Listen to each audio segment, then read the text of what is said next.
it's very easy to point the blame at the woman but not make the man own up to the decisions that they made, because we should not have to live in fear. We should not have to, you know, walk around looking over our shoulders expecting something bad to happen, or expecting for somebody that you know to take advantage of you.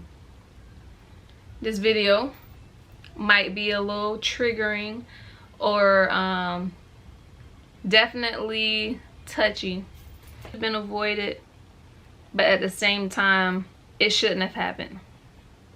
This was not my first time on Plenty of Fish. It was probably like my second account that I created, and I ended up I met a few people and I ended up meeting this guy.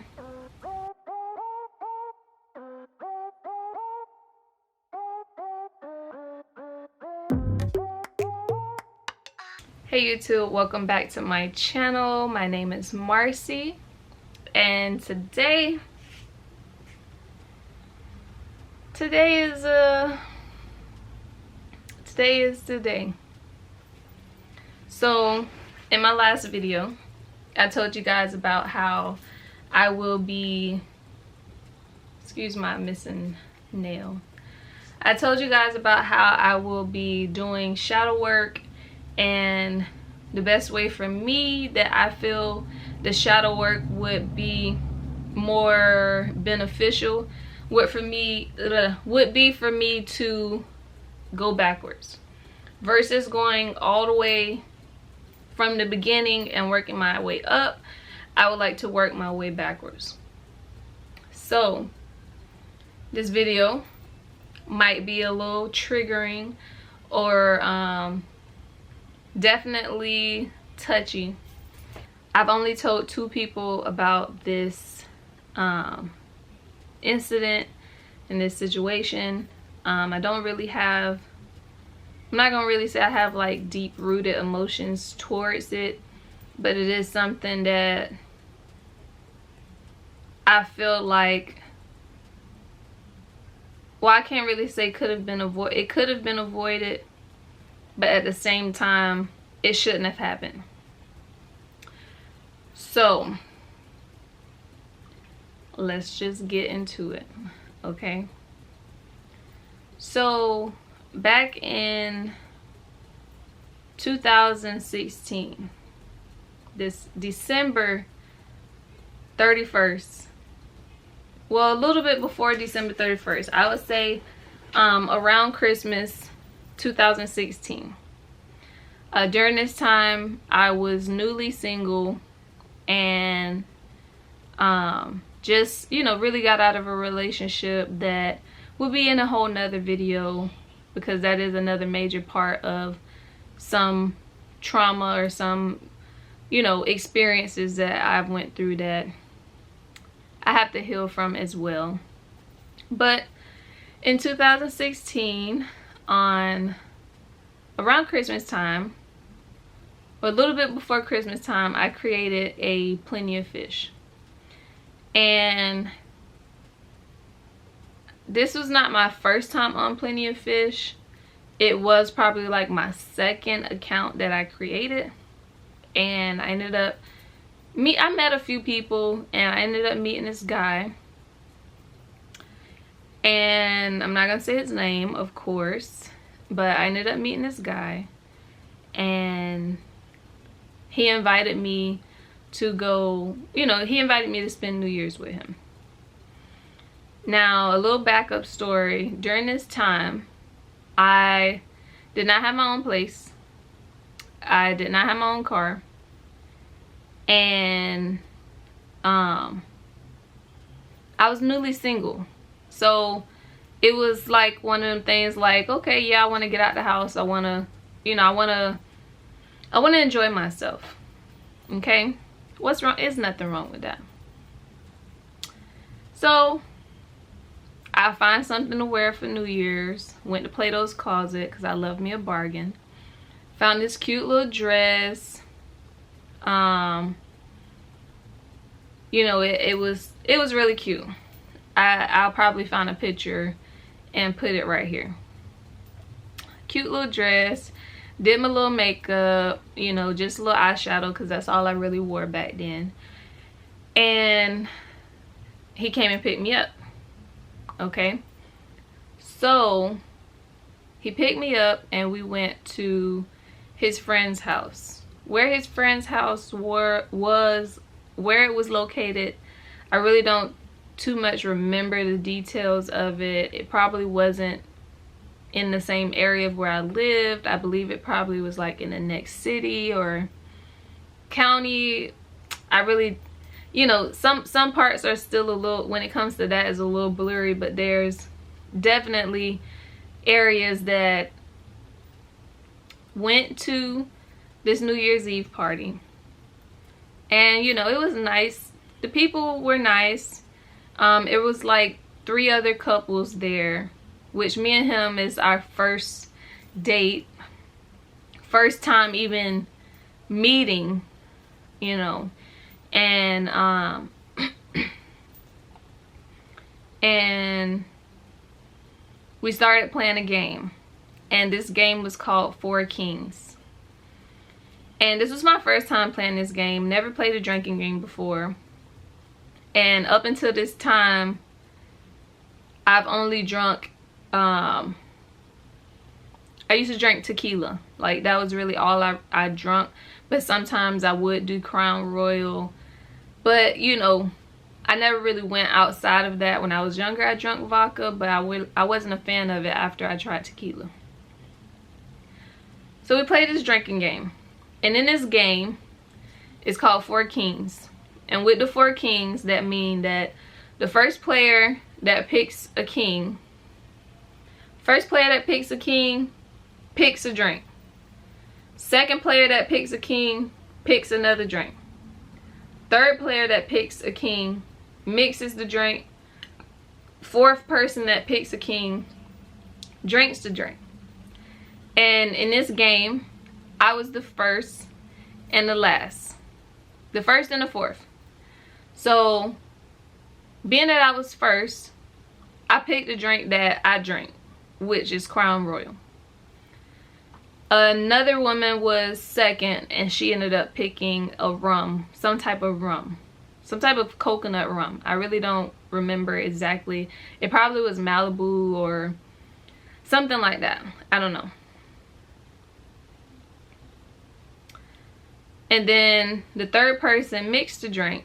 And if I could give you guys a reference, so the cup was probably like, you know, this circumference, probably like the circumference of this, and this tall.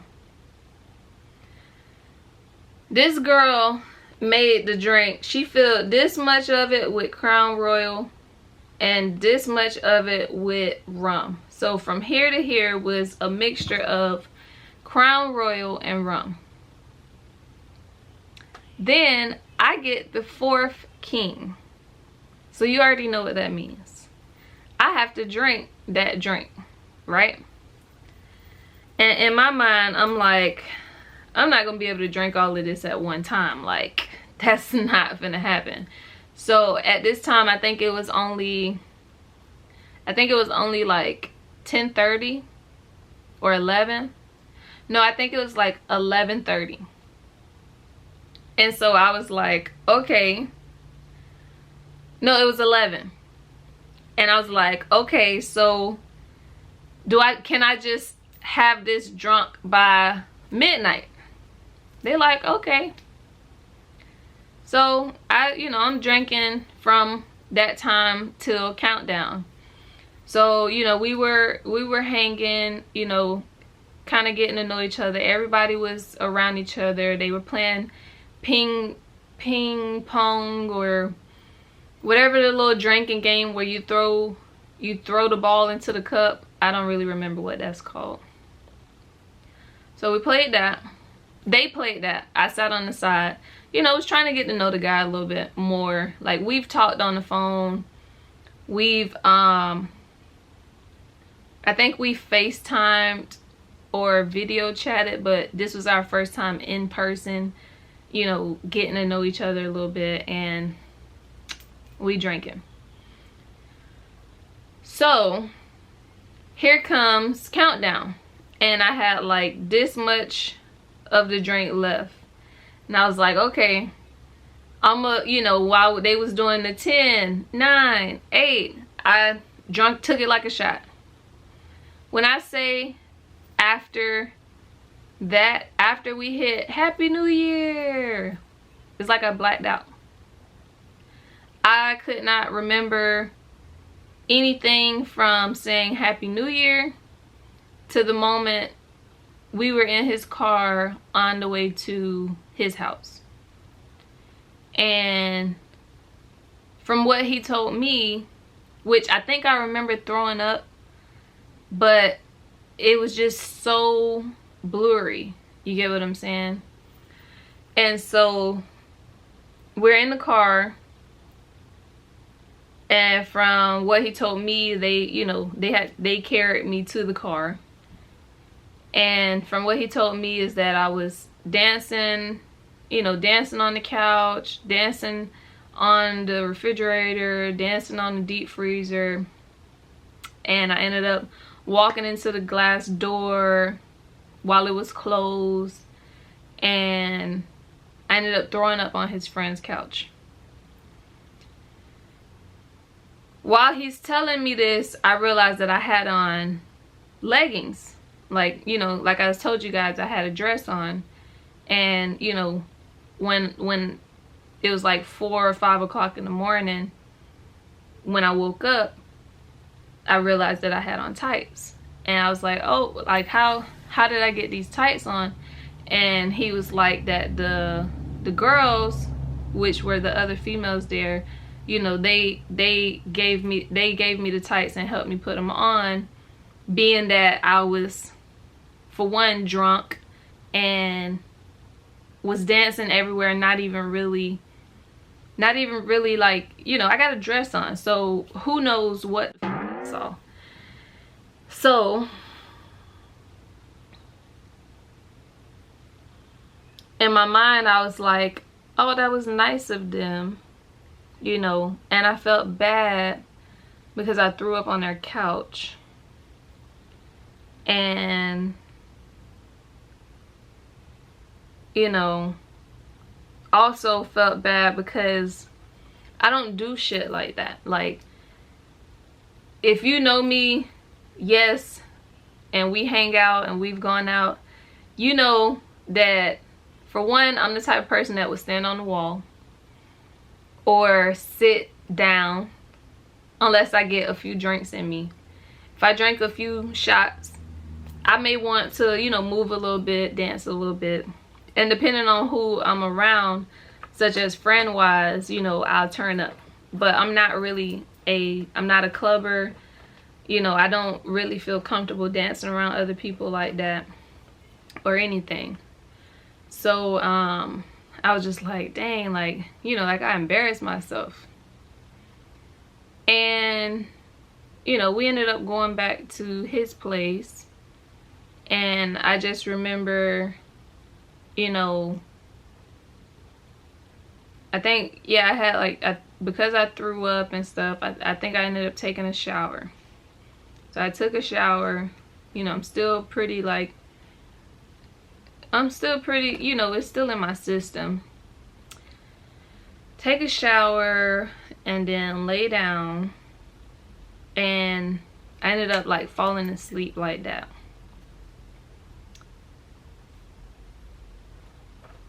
And then I was woken up to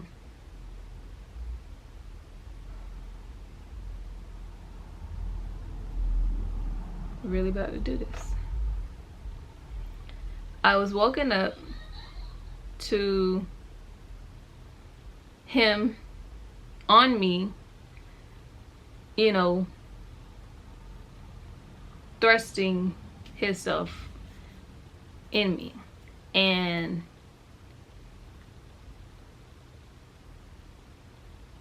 in my mind,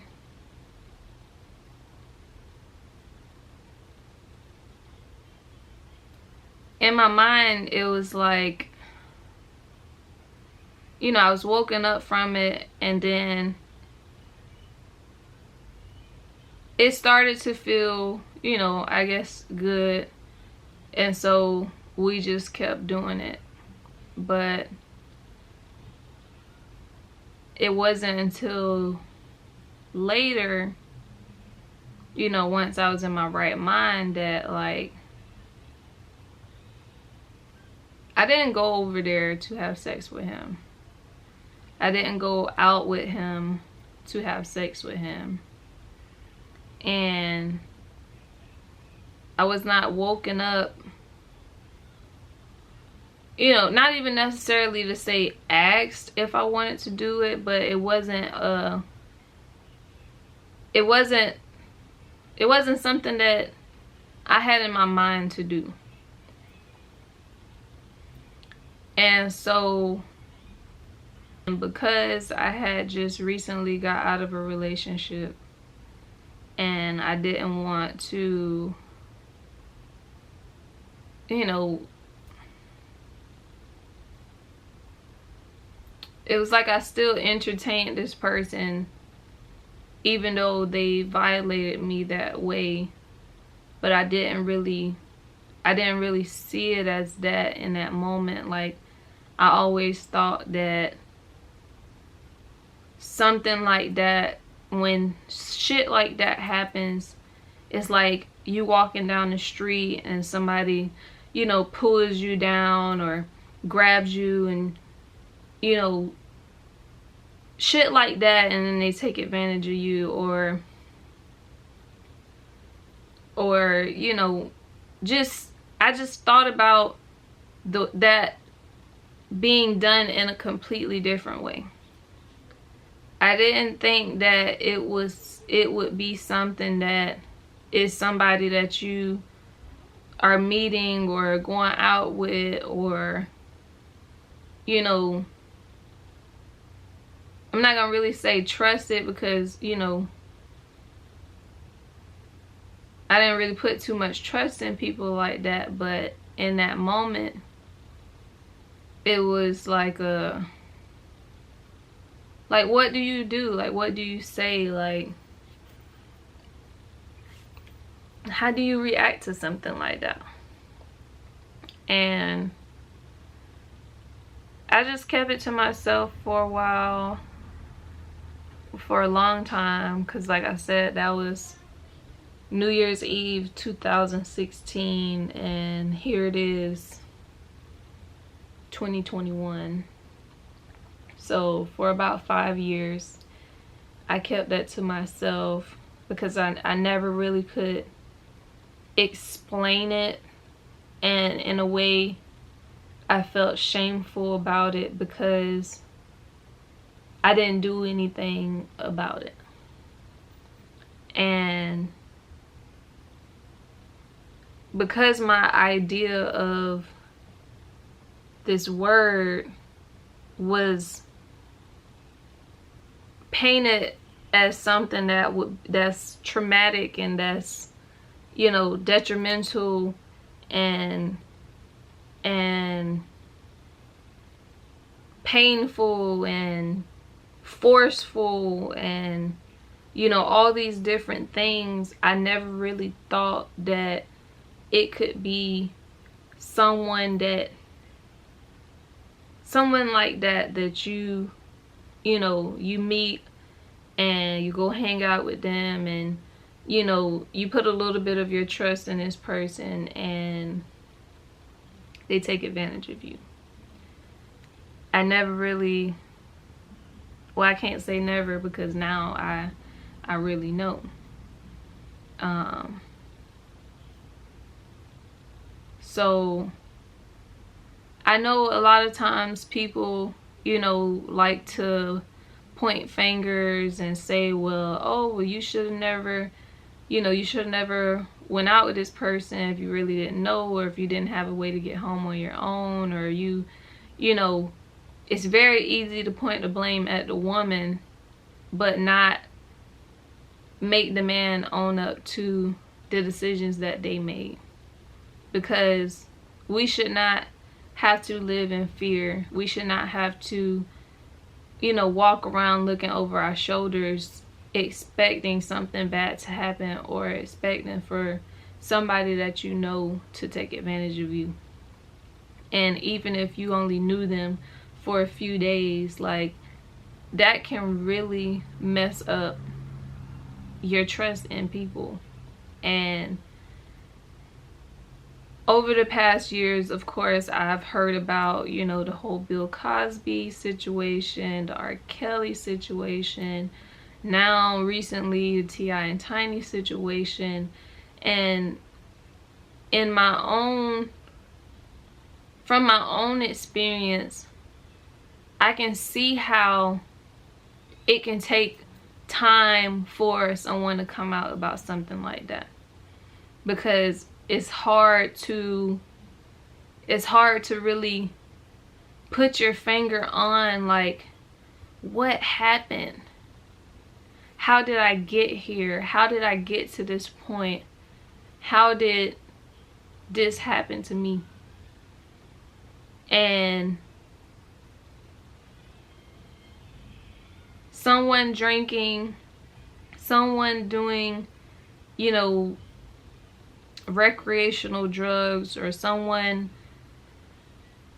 even looking like that, oh, they must want me, or oh, they must want some, does not give a person the right to violate your body, especially if they're asleep.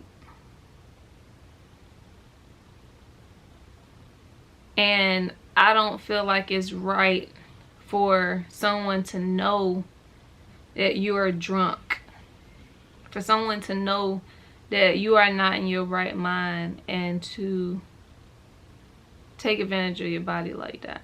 A lot of people would call it rape, and that's, you know, that's a word that I'm trying not to use right now, and which I should use that word. That should be something that I describe this as, but it hurts more to say that word than it does to say that I was violated. It hurts more to admit, even now, you know, it doesn't feel good to even have to admit this. But I know that this is a necessary video, for one, for me to travel back in time and to own up, for one, to realize things that I could have done differently without nobody else telling me what I could have, should have, would have, whatever, should have done.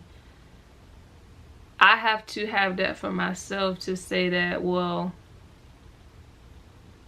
I knew better than to even allow myself, like, I got too comfortable around these people, too comfortable with the idea of that, like, it's multiple couples here, you know, or that it's New Year's, you know, you have fun, and too comfortable to even really go out with somebody that I met online, which isn't always bad. But in this particular moment, it wasn't a good idea. But we live life, and things that happen in our life, majority of the time, is already written. And in ways, we go through things to either wake us up, to teach us something new, to teach us a different way, etc. And from that day on, from New Year's Day, when I got home, I didn't tell anybody. I decided that I would not drink again. That I will not allow myself to drink again. And for a whole 12 months, I stood on that. I stood on that because I was afraid that something like that would happen again. I was afraid of myself. That if I would drink and if I would get drunk, which that was probably the second time in my whole life of drinking that I ever got drunk. I said I didn't want to drink no more. Liquor definitely was not an option for me. And I know a lot of people probably didn't really understand, like, oh girl, you don't drink. Oh, you know. But I knew in my mind what happened.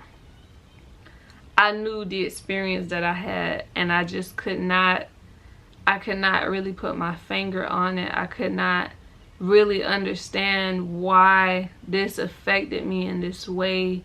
I couldn't really even put a label on what happened because I just did not know. I didn't know. And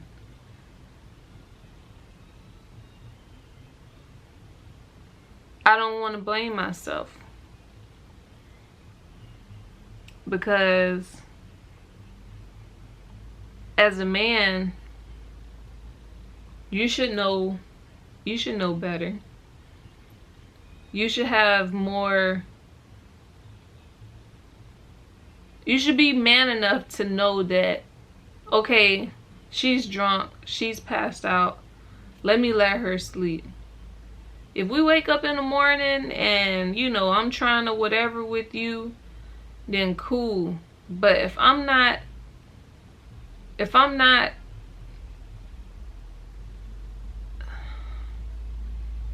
it shouldn't have happened. It shouldn't have happened. And my reasoning behind even really documenting this on camera is I feel like someone may have went through the same thing, or even to be able to help someone not to experience that or to not go through what I went through. We can't save everybody, no. But if I could save one person from being raped, if I could save one person from being taken advantage of, if I could save one person from being in a situation that would forever change their life or their mental of how they look at other people, then I've done my job. It's not something that makes me emotional, because I did, you know, I did the best that I could do after the fact, and that was me to stop drinking for a while. Of course, after that year, I did gradually start back, but I don't allow myself to get to that point. I was 24. Was I 24? I was 22, actually. I was 22 years old when this happened. And really just now, like, journeying single life, and, you know, just don't allow yourself to get too comfortable when you're out.